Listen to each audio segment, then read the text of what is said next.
प्रिय छात्रों, संस्कृत हिंदी सुरभि में आप सबका बहुत बहुत स्वागत है।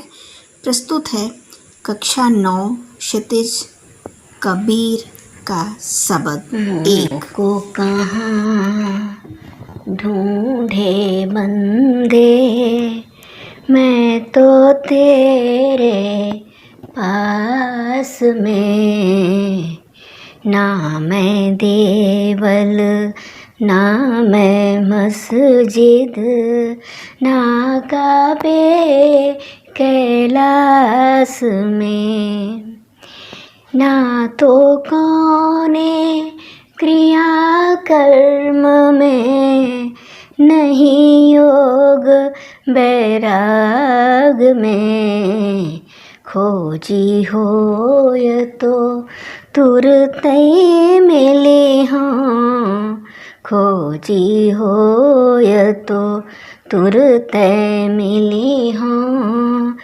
पल भर की तलाश में। कहें कबीर सुनो भई साधो, सब श्वासों की श्वास में। कहें कबीर सुनो भई साधो, सब श्वासों की श्वास में, मोह को कहाँ ढूंढे। कबीरदास जी कहते हैं कि निर्गुण ब्रह्म स्वयं कहता है, सभी प्राणियों से कहता है कि हे प्राणी, हे बंदे, मोह को कहाँ ढूंढे, कि तू मुझे कहाँ कहाँ ढूंढता है ना। मैं तो तेरे पास में, मैं तो तेरे पास ही हूँ, मैं तो तेरे अंदर हूँ, मैं तो तेरी श्वासों में हूँ, तू मुझे बाहर कहाँ ढूंढता है। ना मैं देवल ना मैं मस्जिद, ना काबे कैलाश में, ना तो मैं देवल में हूँ, देवल अर्थात मंदिर में, ना मैं मस्जिद और न ही मैं मस्जिद में हूँ, ना काबे और न ही मुसलमानों का जो तीर्थ स्थल काबा है, ना मैं वहाँ हूँ, और न ही जो हिंदुओं का पवित्र स्थल कैलाश है, ना मैं वहाँ हूँ, है ना। ना तो कौने क्रिया कर्म में, और न ही मैं किसी प्रकार के क्रिया कर्म अर्थात पूजा पाठ, है ना, या किसी भी बाह्य आडंबर में नहीं हूँ, है ना। किसी भी बाहरी दिखावे पूजा, किसी भी पूजा पद्धति में नहीं हूँ, नहीं योग और नहीं मैं योग में हूँ, नहीं मुझे योग के द्वारा साध सकते हो या पा सकते हो, और नहीं मैं वैराग्य, अगर संसार से वैराग्य भी हो जाए तो भी केवल उसमें मैं किसी वैराग्य में भी नहीं हूँ।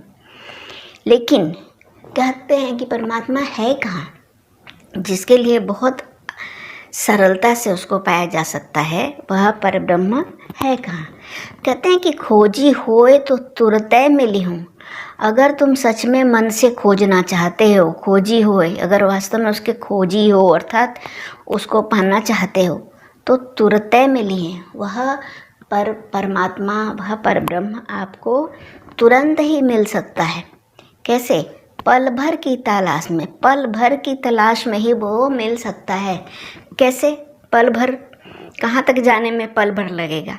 कहते हैं कबीरदास जी, कहें कबीर सुनो भाई साधो। कबीरदास जी कहते हैं कि हे साधुओं, हे सज्जनों, हे भक्तों, सुनो, वह तो सब श्वासों की श्वास में, वह तो सभी सांस, जितने प्राणी संसार में सांस ले रहे हैं, उन सभी प्राणियों की हर सांस में है।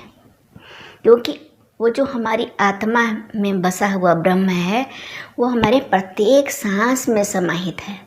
उसको खोजने जाने के लिए तो इसीलिए कहा है कि वह पल भर में ही मिल जाएगा, क्योंकि वो तो हमारे प्रत्येक श्वास में है।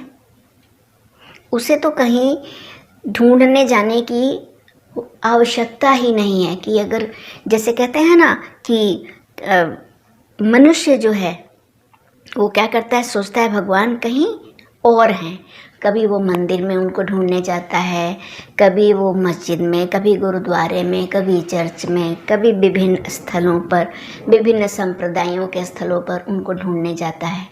परंतु कहते हैं कि वो परमात्मा कहीं बाहर नहीं है, वह तो मनुष्य मात्र के, प्राणी मात्र के अंतरात्मा में श्वास के रूप में बसे हुए हैं।